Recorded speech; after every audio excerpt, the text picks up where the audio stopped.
Halo, kembali lagi dengan kami, kelompok 2 IPS, dengan anggota Christopher Silitonga, Desi Alvina Lubis, Dita Suryani, dan Emita Pondabangun. Adapun tujuan utama dari pembuatan video ini adalah untuk memenuhi tugas proyek pada mata kuliah Konsep Dasar IPS dengan dosen pengampu Yusra Nasution SPD MPD. Baiklah, langsung saja. Yang pertama adalah sejarah umum IPS. Sejarah umum IPS adalah terjemahan dari Social Study.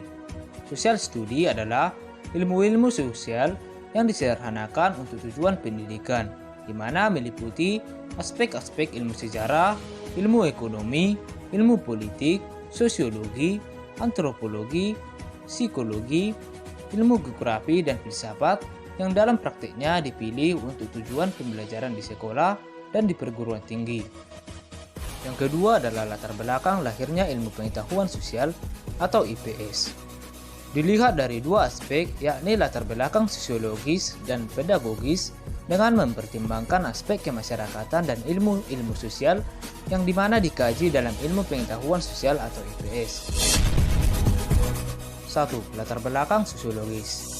Latar belakang sosiologis difokuskan pada tempat lahirnya ilmu pengetahuan sosial atau IPS yang pada awalnya bernama Social Study.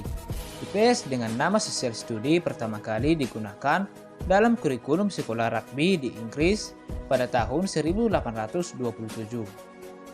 Yang kedua adalah latar belakang pedagogis.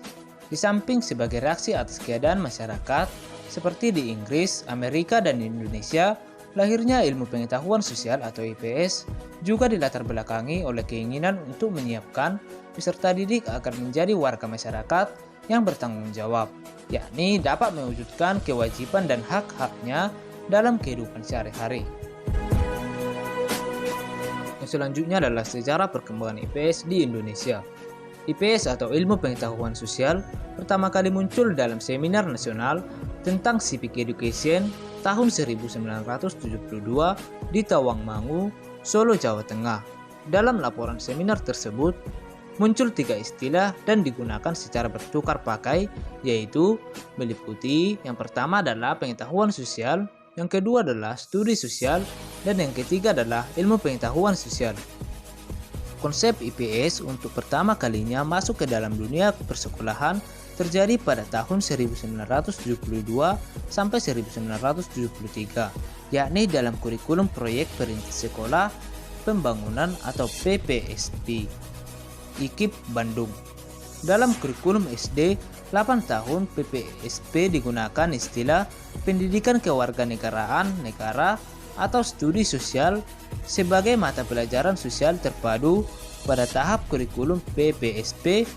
Konsep pendidikan IPS diwujudkan dalam 3 bentuk, yakni yang pertama, pendidikan IPS terintegrasi dengan nama pendidikan kewarganegaraan atau studi sosial.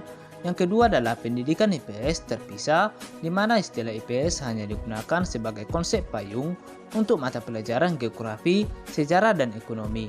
Dan yang ketiga adalah pendidikan kewarganegaraan sebagai suatu bentuk pendidikan IPS khusus.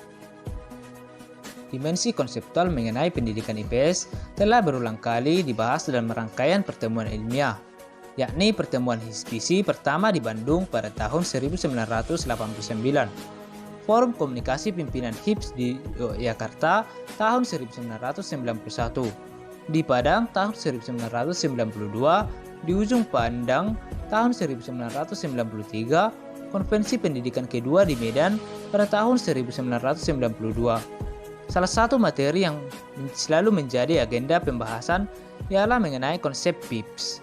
Dalam pertemuan Ujung Pandang, M. Numan Soemantri, pakar dan ketua HISPISI, menegaskan adanya 2 versi PIPS sebagaimana dirumuskan dalam pertemuan di Yogyakarta, yaitu sebagai berikut. Yang pertama adalah versi PIPS untuk pendidikan dasar dan menengah.